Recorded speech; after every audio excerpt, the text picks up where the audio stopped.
Hi guys, today I'm going to show you how I make a roast chicken.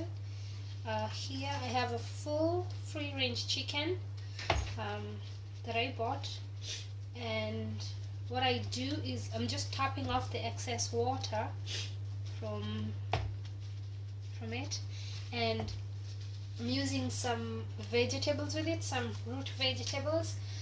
In here I have sweet potatoes that I've chopped. I have one red onion, I think 3 potatoes, and I have carrots that I've roughly chopped, and then I have here rosemary chopped and crushed garlic. And you will definitely need maybe a full garlic or a half a garlic. That's how I do it, and a full lemon. That's the sweet potato that I've just cut. I find that when I use the chicken, I use the vegetables as a bed for the chicken, so whenever all the oils come out, they drop onto the vegetables, and it tastes so good.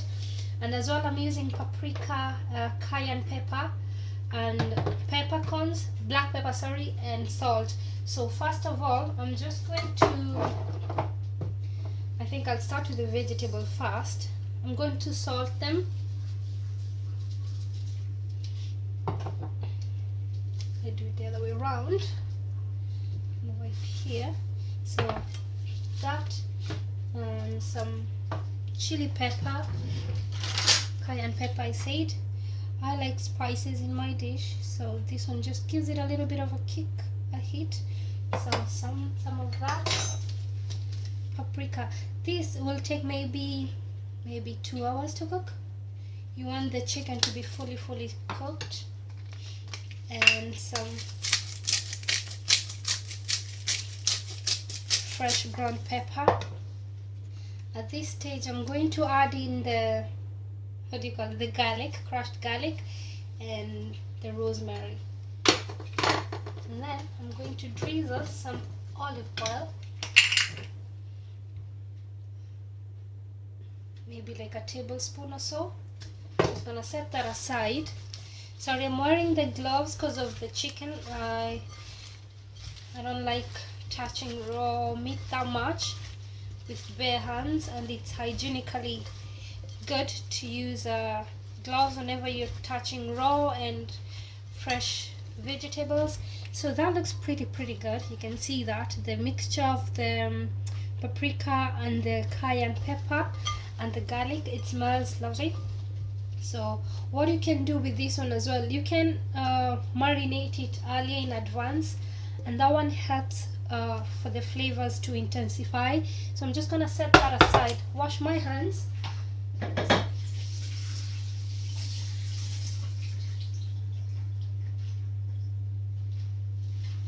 So now with the chicken, just wipe my hands again.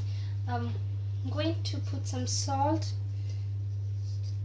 First of all, I'm just gonna drizzle a little bit of olive oil, rub it all around. You see it's well, there's strings on it to hold it in place so that the legs doesn't go apart, or the wings. So at this stage, I'm going to add in my salt. You need enough salt because you don't want a tasteless chicken. So that's looking good. I add everything that I added onto my vegetables because, as I say, you want, when the oils are coming out of these, they drizzle or they fall onto the, what do you call it, onto the vegetables there. So I'm gonna do the same thing on the other side. It might look like a lot of salt, but whenever it roasts, I mostly don't eat the skin, but I just want the flavors to be on it, and because all the flavors from the chicken drippings will go into that. So that's looking pretty good. So this is where you need the lemon. Use the lemon, you insert it in here, remove the string.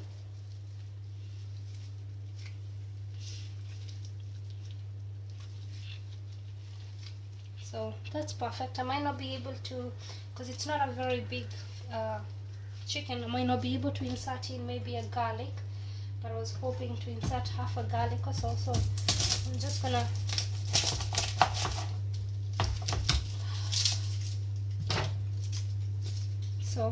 insert just maybe a slight little garlic in there.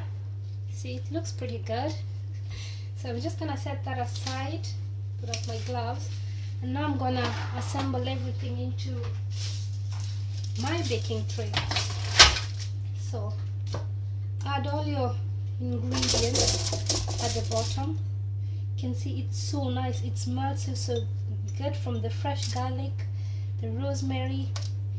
So spread all that around.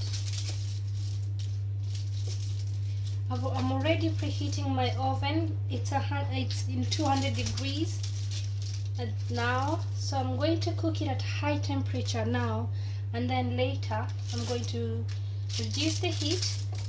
So that's what I meant by using the vegetable as a bed for the chicken. So I'm going to cover the chicken with a cling film, but first of all I'm going to wash my hands.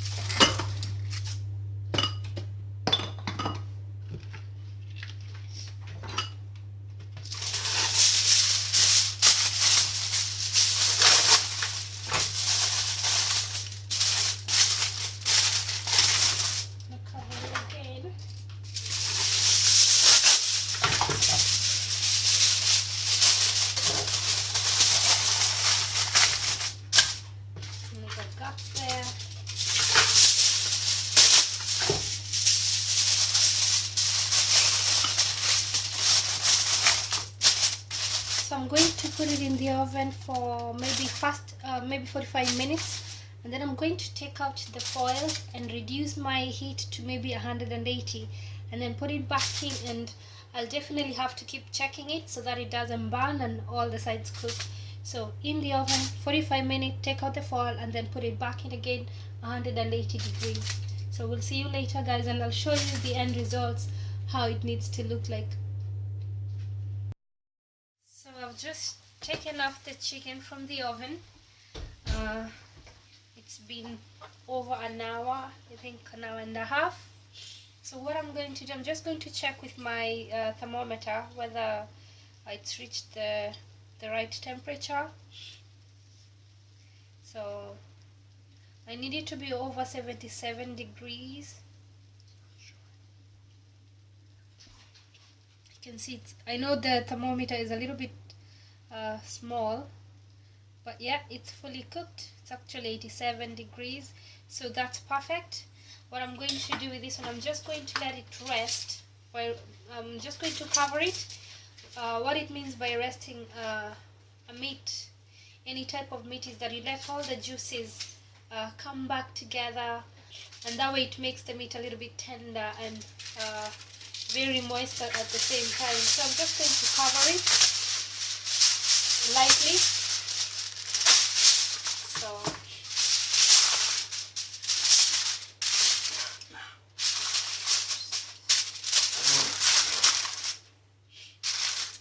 So I'm going to let it maybe rest 5 minutes, and then I'm going to cut it. I'm having it with some salad. So if you have any questions, please don't forget to ask, and thank you for watching.